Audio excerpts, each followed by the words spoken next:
Hello friends, मैं सुबोध स्वागत करता हूं आपका अपने YouTube channel SP education club पर। दोस्तों, आज हम लोग नंबर सिस्टम का एक छोटा सा टॉपिक है, लेकिन इम्पॉर्टेंट टॉपिक है, जिसका नाम है घातांकीय भाग पर आधारित प्रश्न। इसको देखेंगे तो इस टॉपिक से जो है आपके कोई टीचिंग का एग्ज़ाम हो या कोई वनडे एग्ज़ाम हो तो हर जगह इसका प्रश्न देखने को मिलता है। तो आइए देखते हैं इसमें किस तरह के प्रश्न पूछे जाते हैं। तो इसमें देखिए, जैसे मान लीजिए एक क्वेश्चन है कि 68 पे घात 88 हो और बटे 67 हो का शेषफल बताइए। शेषफल बताइए। तो देखिए, ये एक प्रश्न है कि 68 पे कितना घात लगा है, 88 घात लगा हुआ है और इसको 67 से भाग दे रहा है। तो बताइए कि इसका शेषफल क्या होगा। तो ये घात जब आ जाता है तो इसी को बोलते हैं घातांकीय भाग। अगर यही सिंपल भाग होता तो क्या होता, 68 बटे 67 होता। तो आप जानते हैं कि अगर इसको भाग देंगे तो 67 से देंगे 68 में कितना, एक बार में तो 67 आएगा और कितना बचेगा, शेषफल 1 बचेगा। और ये हमारा नॉर्मल भाग है, ये हमारा नॉर्मल शेषफल है। लेकिन जब इस तरह से घातांकीय भाग रहेगा तो उसका शेषफल कैसे निकालेंगे, इसी को आज सीखना है। ठीक है, तो इसके लिए हम कोई फार्मूला यूज नहीं करेंगे। एक छोटा सा कॉन्सेप्ट है, हम उस कॉन्सेप्ट को सीख लेते हैं और उस कॉन्सेप्ट को सीखने के बाद आप इस तरह के प्रश्नों को बड़े आसानी से, बिना किसी फार्मूले के बड़े आसानी से लगा सकते हैं। तो आइए वो कॉन्सेप्ट सीखते हैं। जैसे मान लीजिए अगर 5 है, ठीक है, और 5 पे मान लीजिए घात हम कितना भी, मान लीजिए 3 देते हैं। चलिए आसान समझने के लिए, 5 पे अगर 3 घात हो और बटे 4 ये दिया हो, ये क्वेश्चन है, पूछ रहा है का शेषफल बताइए। इसका शेषफल हमको बताना है। तो ये चूँकि छोटा क्वेश्चन है तो इसको हम मैन्युअली सॉल्व करके देख लेते हैं। जैसे मान लीजिए 5 का अगर हम 3 बार अगर घात करें, यानी 5 का क्यूब करें तो क्या आएगा, 5 पचे 25 पचे 125 और बटे कितना 4, ये नीचे दिया हुआ है। इसको आप भाग दे के देख लीजिए कितना आ रहा है। 4 से अगर 125 भाग देंगे तो कितना आएगा, 4 तिहाई 12, कट जाएगा, बचेगा 5 और 4 एकम 4, बचेगा 1। कितना शेषफल आया, 1 शेषफल आया, यानी कि इसका आंसर क्या होगा, 1 होगा। ठीक है, तो ये छोटा सा क्वेश्चन था, इस पे घात लगा हुआ था तो इसको हम मैन्युअली सॉल्व करके ऐसे लगा लिए तो हमारा शेषफल कितना आया, 1 आया। लेकिन जब यही घात की संख्या बहुत ज़्यादा हो जाए तो हम ऐसा नहीं कर पाएंगे। तो हम तरीका सीख लेते हैं कि अगर घात कितना भी बड़ा कर दें तो उसको हम कैसे लगा लेंगे। तो देखिए, अब उसका कॉन्सेप्ट क्या है वो है, आप समझते हैं। 5 को या कोई भी संख्या जो अंदर लिखी रहेगी उस पर घात क्या है, घात से हमको कोई मतलब नहीं है। घात कितना है वो हम बाद में देखेंगे। हम ये संख्या देखेंगे जिस पे घात है। ये संख्या जो है देखें कितना है, 5 है और भाग किससे दिया जा रहा है, 4 से। तो अब करते क्या हैं कि ये जो संख्या है इसको हम क्या करते हैं, जिससे भाग देते हैं उससे +1 या -1 के रूप में लिखते हैं। मतलब इतना बनाएंगे उसको, मतलब 4 से भाग दिया जा रहा है तो इसको 4 के रूप में बदलना है। अगर 8 से भाग दिया जाता तो 8 के रूप में बदला जाता। ठीक है, तो अगर इसको 4 के रूप में बदलें तो 5 को क्या लिख सकते हैं हम, 4-1 लिख सकते हैं। अगर 5 को हम 4-1 लिखेंगे तो ये 4 के रूप में भी हो गया और 5 था तो अभी भी 5 ही है, क्योंकि 4-1 का मतलब क्या होता है, 5 होता है। इस पे घात 3 है तो इस पे पूरे पे घात कितना आ जाएगा, 3 आ जाएगा। और बटे कितना है, बटे 4 है। ठीक है, अब इस फॉर्मेट में जब हम क्वेश्चन को बदल लेंगे तो इसके बाद करना क्या है, कुछ नहीं करना। देखिए ये 4 है, ये 4 से 4 कट जाएगा। ठीक है, अब बचेगा ये +1 चिन्ह के साथ लेंगे, +1 तो +1 है, इस पे घात कितना है, क्यूब है। अब अगर ये देखिए 1 है, 1 पे घात कुछ भी रहे वो 1 ही आएगा। और चूंकि प्लस का चिन्ह है तो वो घात सम में रहे या विषम में रहे, ये प्लस का प्लस ही रहेगा। यानी आंसर कितना आया, +1 हमारा क्या आ गया, शेषफल आ गया। तो देखिए, इसको अगर हम सॉल्व करके लगा रहे थे तब भी हमारा 1 ही शेषफल आ रहा था, और इसको जब इस तरीके से लगाया तब भी शेषफल कितना आया, 1 ही आया। करना कुछ नहीं है, बस आपको जिस संख्या से भाग दे रहे हैं ऊपर वाली अंक को, ऊपर वाली संख्या को इसी संख्या के रूप में बदल देना है, +1 या -1 के रूप में। जैसे अब चलिए क्वेश्चन को सॉल्व करते हैं। जो ऊपर हमको क्वेश्चन दिया गया है इसी को लगाते हैं। यह क्वेश्चन एसएससी में पूछा गया है। ठीक है, ये क्वेश्चन जो ऊपर लिखे हैं वो एसएससी में पूछा गया प्रश्न है। कैसे इसको सॉल्व करते हैं वो देखिए। 68 पे घात कितना है, 88 है बटे 67 है। तो इसको सॉल्व कैसे करेंगे वो देखिए। हम 68 को क्या करेंगे, पहले 67 के रूप में बदलेंगे। तो 68 को कैसे लिख सकते हैं, 67-1। इस पे घात कितना है, 88, तो 88 लिख दीजिए। और भागा 67 है तो ऐसे लिख लीजिए, भागा 67, कोई दिक्कत नहीं है। या बटे 67 लिखा तब भी कोई दिक्कत नहीं है। तो अब आपको बताया क्या कि इस अंक से ये अंक क्या हो जाएगा, 67 कट जाएगा। अब बचा क्या, +1 बचा और इस पे घात कितना बचा, 88 बचा। यानी कितना आ जाएगा, 1 आपका शेषफल आ जाएगा। क्यों, क्योंकि 1 पे कितना भी घात रहे उसका आंसर हमारा क्या होगा, एक ही होगा। तो ये रहा तरीका लगाने का। करना क्या है, इस तरह से आपको ऊपर वाले अंक को जो नीचे वाले यानी अंश को हर के रूप में बदल करके उसको सॉल्व कर देना है।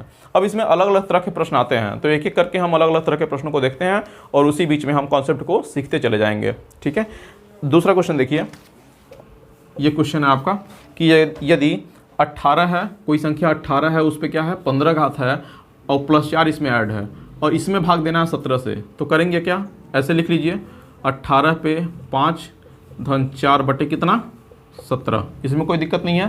फिर अभी आपको जो बताया फार्मूला, क्या इसमें ट्रिक क्या बताया कि इसको क्या करना है, इस रूप में बदल देना है। तो कैसे लिखेंगे, 17 धन 1, उस पर घात कितना देखिए लगा है 5 लगा है तो 5 लिख दीजिए और बटे कितना 17 और +4 है तो +4 यहाँ रहने दीजिए। इस +4 को पूरा पूरा क्या करेंगे, अलग लिख देंगे ऐसे। ठीक है, कोई दिक्कत नहीं। अब क्या, वही चीज़ पहले वाला 17 से 17 क्या हो जाएगा, कट जाएगा। अब बचेगा +1, तो +1 यहाँ रहने दीजिए और इस पे भाग कितना है, घात 5 है और +4। देखिए +1 पे घात 5 है तो 1 पे कितना भी घात रह क्या आएगा, 1 ही आएगा और +4 है कितना आ जाएगा 5, ये हमारा क्या हो जाएगा, शेषफल हो जाएगा। इस तरह से ऐसे प्रश्नों को लगाना है।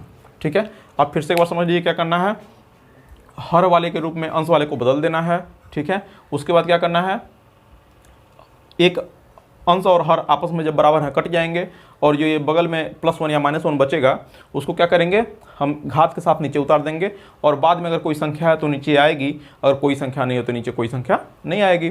फिर उसके बाद जो है इसको सॉल्व कर देंगे, आंसर आपका आ जाएगा। ठीक है, तो ये इसका प्रोसेस है लगाने का। ये देखिए क्वेश्चन थोड़ा सा डिफरेंट था, इसी तरह से भी क्वेश्चन को और हम चेंज करते हैं वैरायटी, और सारे क्वेश्चन में कैसे इस फार्मूले को, इस ट्रिक को अप्लाई करेंगे वो आपको सिखाते चले जाएंगे। ठीक है, चलिए क्वेश्चन नंबर 3 देखते हैं। देखिए आपके सामने 2 क्वेश्चन है, तीसरा क्वेश्चन ये है, चौथा क्वेश्चन ये है, और दोनों में क्या है, आपको शेषफल ज्ञात करना है। जब इस तरह के प्रश्न आते हैं तो घातांकीय भाग का शेषफल ही ज्ञात करने के लिए आपसे पूछेगा। ठीक है, इसमें क्या कह रहा है कि 75 पे घात 65 हो धन 35 हो, अगर इसको हम भाग करें 76 से तो शेषफल क्या बचेगा। तो इसको देखिए कैसे सॉल्व करते हैं। क्या करेंगे, 75 पे घात 65 है प्लस 35 है बटे कितना है 76, इसको लिख लीजिए। अब क्या करेंगे, अभी आपको बताया क्या, इस 75 को क्या करना है, इसके रूप में तोड़ना है, 76 के रूप में बनाना है। तो 75 को अब 74 धन 1 तो लिख नहीं सकते, तो क्या करेंगे, एक घटाना पड़ेगा, यानी कि 76 ऋण 1 लिखे हैं तो ये क्या हो गया, देखिए 76 बन गया ऊपर, और 76 ऋण 1 का मतलब क्या हुआ, 75 ही हुआ। इस पे घात लगा देंगे, कितना है 65 घात 65 लगा दीजिए बटे कितना 76, और बगल में कितना बच रहा है 35 बच रहा है, 35 लिख लीजिए।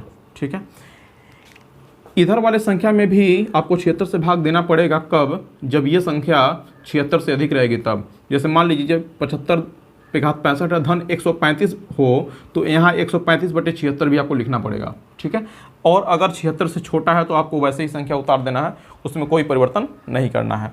अब क्या करेंगे, देखिए ये 76 से 76 क्या हो जा रहा है, कट जा रहा है, 76 कट जाएगा, और इसको अगर आप सॉल्व करेंगे क्या आ जाएगा, देखिए ऋण 1 ये बचेगा और ऊपर घात कितना बचेगा 65 और धन कितना 35। फिर अब क्या करेंगे, ऋण 1 है, इस पे 65 है।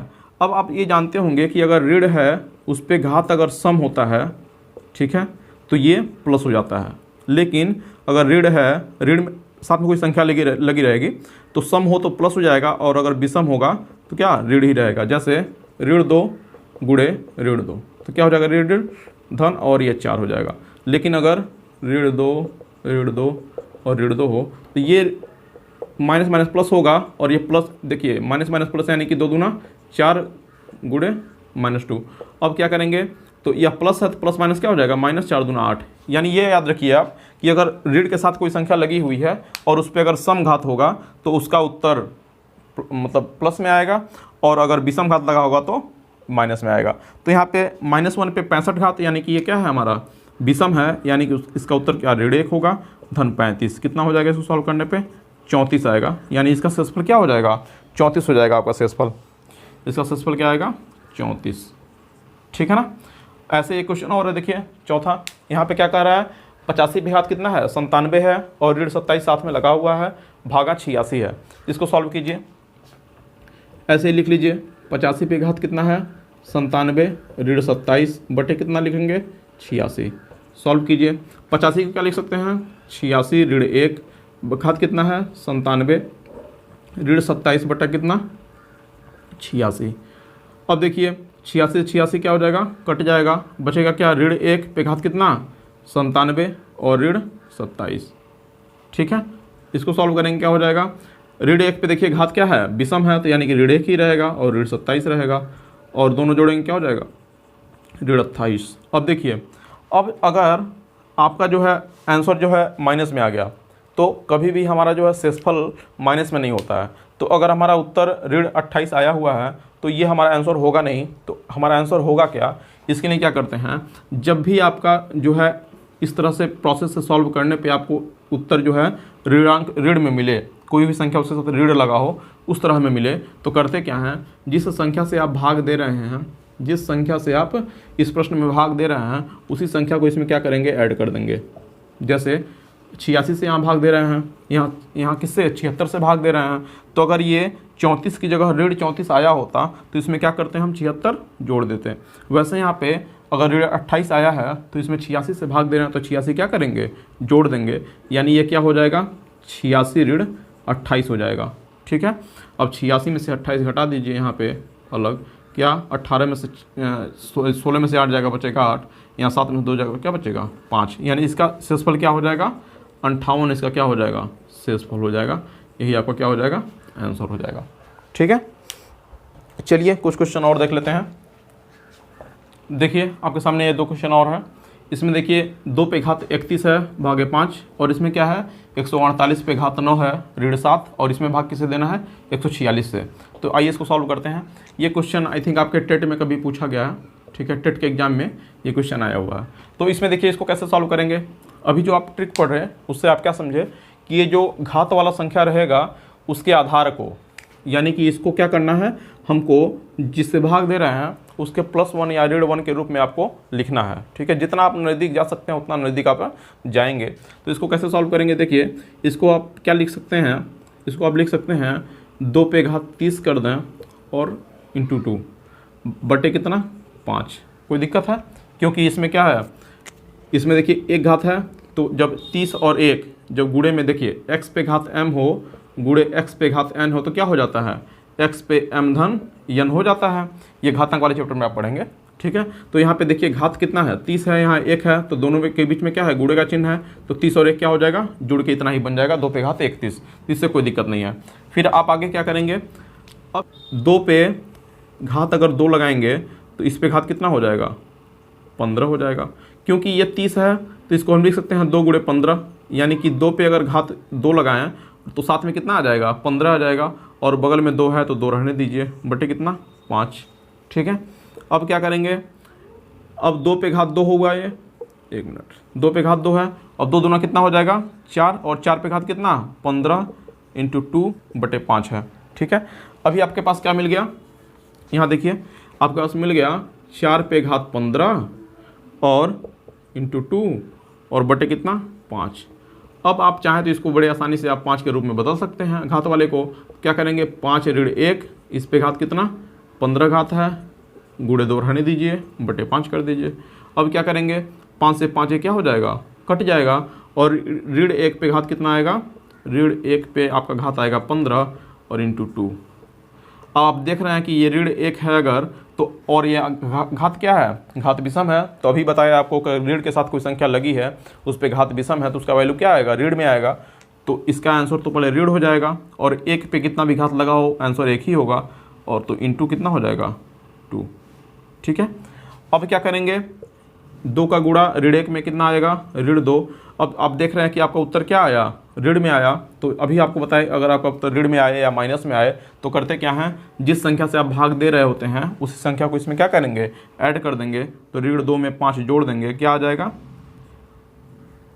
3 आ जाएगा, यानी कि 5 में से 2 जाए कितना बचेगा 3, यानी इसका उत्तर क्या हो जाएगा 3 हो जाएगा। यानी कि अगर आप इसको सॉल्व करें ऐसे 2 का 31 बार गुणा करें और 5 से भाग दें तो आपका उत्तर कितना आएगा 3 ही आएगा। आप एक बार करके चेक कर सकते हैं। ठीक है, तो ये रहा आपका क्वेश्चन। और एक क्वेश्चन और है आपके पास, देखिए 148 पे घात 9 है ऋण 7 है, भागा कितना 146 है। इसको भी वैसे ही सॉल्व कीजिए। करेंगे क्या, 148 पे घात 9 ऋण 7 बटे कितना 146।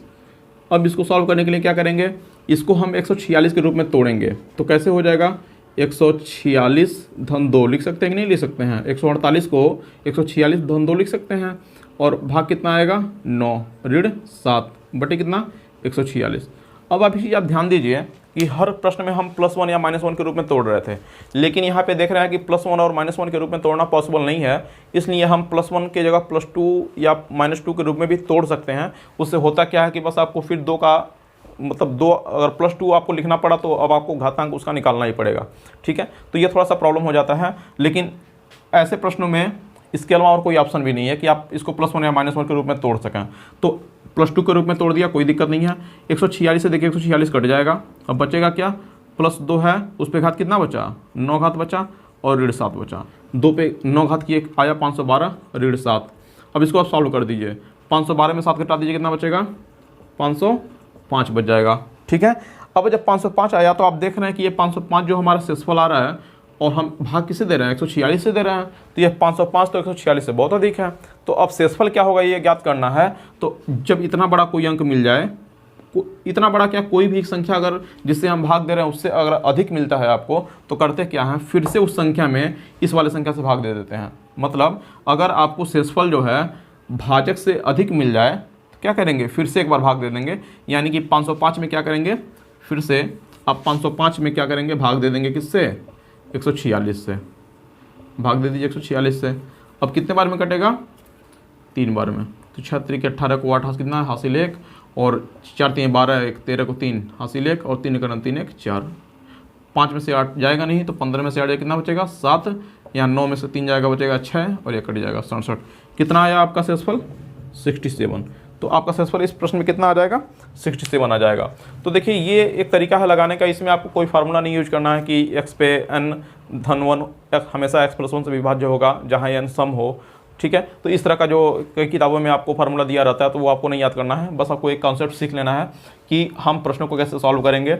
हमेशा क्या करेंगे, जो भाजक रहेगा उसके अनुसार जो है हम घात वाली संख्या को बदल देंगे, फिर उसके बाद आपस में उसको कट करने के बाद उसको सॉल्व कर देंगे। ये तरीका आप किसी छोटे प्रश्न में अप्लाई करके देखेंगे तो आप सेटिस्फाई होंगे कि हाँ ये तरीका काम करता है, और बड़े प्रश्नों में आप इस तरह से लगा देंगे। देखिए इसमें थोड़ा सा पैटर्न चेंज हुआ, तो कैसे लगा, जब संख्या जो है माइनस में मिलेगा तो क्या करेंगे, माइनस वाले संख्या में जो है भाजक को जोड़ देंगे, ठीक है। अगर भाजक से बड़ा मिल जाएगा तो फिर से एक बार भाग दे देंगे। आइए एक आध क्वेश्चन और देख लेते हैं, फिर हम इस टॉपिक को क्लोज करते हैं। आई थिंक आप समझ गए होंगे, आप प्रश्नों को लगाइएगा। देखिए आपके सामने 2 प्रश्न और हैं। देखिए ये कह रहा है कि 53 पे घात 44 हो, धन 8 हो, इसमें 54 से भाग दीजिए, और 19 पे घात 19 हो, ऋण 8 हो, और उसमें 18 से भाग दीजिए, तो बताइए कि शेषफल क्या होगा। तो आइए इसको लगाते हैं, बड़े आसानी से करेंगे। क्या 54 से भाग देना है, तो 53 को आप क्या बदल सकते हैं 54 ऋण 1 के रूप में लिख देंगे, और घात कितना है 44, तो 44 रहेगा, प्लस 8 है बटे कितना है 54 है। तो आप देख रहे हैं कि 54 से 54 क्या हो जाएगा, कट जाएगा, बचेगा क्या ऋण 1, इस पे घात कितना बचेगा 44 बचेगा, और प्लस 8 है, रहने दीजिए। अब आप देख रहे हैं कि यहाँ पे क्या है ऋण 1 है और घात कितना है 44, क्या है एक सम संख्या है। तो अगर ऋण है और घात सम है तो उत्तर तो पहली बात हमारा प्लस में आएगा, ठीक है। और 1 पे चूंकि कितना भी घात रहे उत्तर 1 ही होगा, यानी 1 हो जाएगा प्लस 8, यानी 1 और 8 जोड़ेंगे कितना हो जाएगा 9, यानी कि इस प्रश्न का शेषफल कितना आएगा 9 आएगा। तो बड़े आसानी से आप इस तरह के प्रश्नों को लगा सकते हैं, बस आपको कॉन्सेप्ट क्लियर होना चाहिए। एक क्वेश्चन और देख लेते हैं। देखिए यहाँ पे क्या है, इसमें क्या करेंगे, आप देख रहे हैं 19 है, यहाँ पे क्या है 18 है, यानी कि इस 19 को क्या करेंगे 18 के रूप में तोड़ेंगे, यानी क्या हो जाएगा 18 धन 1, उस पे घात कितना है जितना घात है लिख दीजिए, 19 है, ऋण 8 है तो रहने दीजिए, बटे 18, ठीक है। इस 18 से ये 18 कट जाएगा, बचेगा क्या +1 रहने दीजिए, ऊपर कितना है 19 है, ऋण 8। अब देख रहे हैं कि 1, तो 1 का तो हमारा क्या होता है घात कुछ भी रहे 1 ही आएगा आंसर, तो 1 रहने दीजिए, चिन्ह प्लस है तो कुछ सोचना ही नहीं है। ऋण 8 कितना हो जाएगा, 1 में से 8 जाएगा, कितना बचेगा ऋण 7। अभी आपको कुछ देर पहले बताया कि अगर उत्तर हमारा ऋण में आएगा तो कोई दिक्कत नहीं है, इस ऋण वाले में जोड़ देंगे क्या जिससे हम भाग दे रहे हैं, 18 से भाग दे रहे हैं तो 18 जोड़ दीजिए।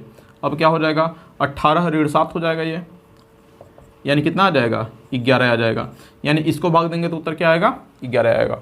तो ये था हमारा घातांकीय भाग पे आधारित प्रश्नों को लगाने का तरीका, जिसमें हम कोई फार्मूला यूज नहीं करते हैं, बस आप बड़े आसानी से प्रश्नों को समझेंगे, देखेंगे, और उसमें जो भाजक रहेगा उसके अकॉर्डिंग जो है घात वाली संख्या को बदल देंगे, और +1 या -1 के रूप में लिख देंगे। अगर +1 -1 के रूप में नहीं सेट हो रहा है तो आप +2 या -2 के रूप में लिख सकते हैं।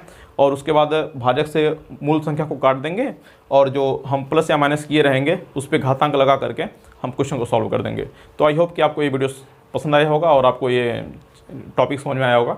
अगर आपको अच्छा लगा तो इसको वीडियो को लाइक कीजिएगा, चैनल को अभी तक आपने सब्सक्राइब नहीं किया सब्सक्राइब कर लीजिएगा।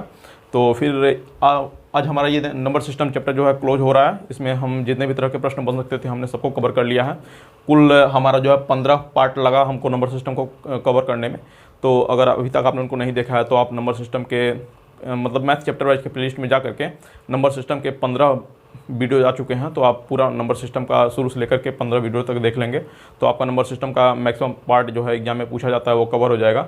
और आपका काम क्या है कि वीडियो को एक बार देखिए, कॉन्सेप्ट को समझ लीजिए, फिर उसके बाद आपको अपने किताब से कोई भी आपके पास बुक हो उससे प्रश्नों को प्रैक्टिस करना है और एग्जाम के प्रीवियस ईयर पेपर को सॉल्व करना है।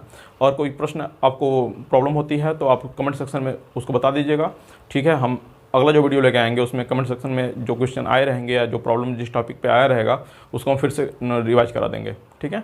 तो मिलते हैं फिर अगले वीडियो में किसी नए टॉपिक के साथ, नए चैप्टर के साथ। तब तक के लिए बाय बाय और very thank you for watching the video.